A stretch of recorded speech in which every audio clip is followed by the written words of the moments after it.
Hey, it's me from the future. So this is kind of weird. I've never started a video like this, but I just finished recording the video that you are about to listen to, and as I was editing it, I just learned information that apparently the person that I talk about in this video that showcases videos of modded content on his YouTube channel, apparently he actually sells these mods on his Patreon, and he uses his YouTube videos as a way to sort of advertise them. I just wanted to make everyone aware of that information because now that I've learned that information, it kind of makes things a little different, and it makes me feel not as sorry for him. Regardless, I still think the information is very interesting, and it speaks on a broader issue in terms of kind of what's going on right now with just videos showcasing modded content getting removed from YouTube, sometimes for no reason. But yeah, just wanted to throw this in because I don't want to spread any misinformation or anything, and with that, let's get right into it. Maybe this is just going to be the norm now. Game companies are going to start going after modded content in their own video games, and we're just supposed to be fine with it. So a couple months ago, there was that big story, you might remember it, where the Pokemon company was actually taking down videos that were almost like a decade old from some YouTube channels that used footage of Call of Duty Zombies where it was modded, where the zombies are actually Pokemon. Yeah, the Pokemon company did not take too kindly to that, so apparently, allegedly, they issued a copyright strike or a sort of cease and desist on this channel. I believe it was at least one channel that was affected by that. And fast forward a month, so just a month ago, there was that other story with Gary's Mod. Apparently how Nintendo was issuing some sort of a cease and desist to Valve, allegedly requesting that they remove literally all Nintendo content from the Gary's Mod game. And at first, a lot of people came out and said that that was a hoax. Apparently, it was like some guy that tricked Valve into thinking it was Nintendo, but apparently, it was actually Nintendo, according to Valve. And then a month later, so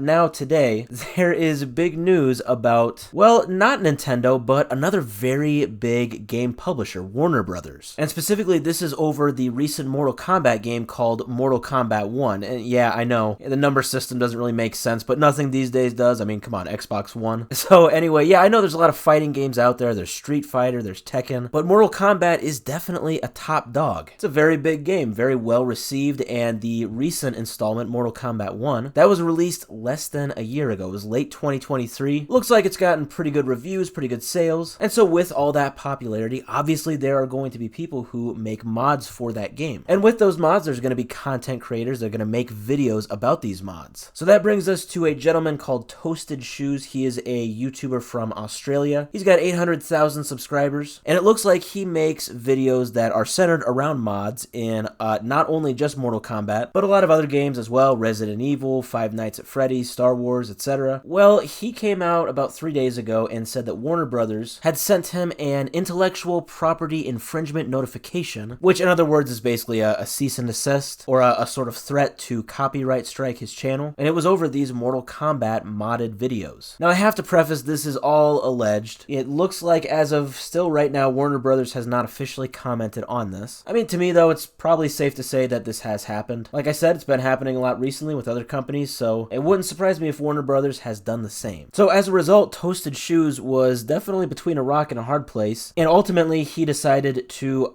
private, I guess not technically take down, but private all of his videos that have anything to do with modded content in Mortal Kombat. Looks like that is a few different videos of his, and a lot of these videos have a ton of views, hundreds of thousands of views. Looks like they are pretty recent videos too. So yeah, with even sponsors, maybe if his videos are sponsored, he's potentially now losing out on maybe thousands, maybe tens of thousands of dollars from views that he would get from these videos that have already been made. And that's not to mention future videos he was probably planning on making that he now can't. Essentially, he said, hey, it's either this or Warner Brothers would probably take down my channel. Now, obviously, the question is, can video game companies legally do stuff like this? Could they actually take down a YouTube channel if they issue a sort of cease and desist, and eventually, if their demands aren't met, they end up copy striking? To give a very basic answer to that question, yes. Granted, if you had some really good lawyers, you could try to fight it. Like, don't get me wrong, I'm not saying it's black and white, but a lot of these game companies now, they've got pretty clear copyright policies, which basically say, hey, we have the legal right to take down, you know, any videos, any online content that uses our games as we see fit. So yeah, from a technical standpoint, could Warner Brothers do this? Yes. But, you know,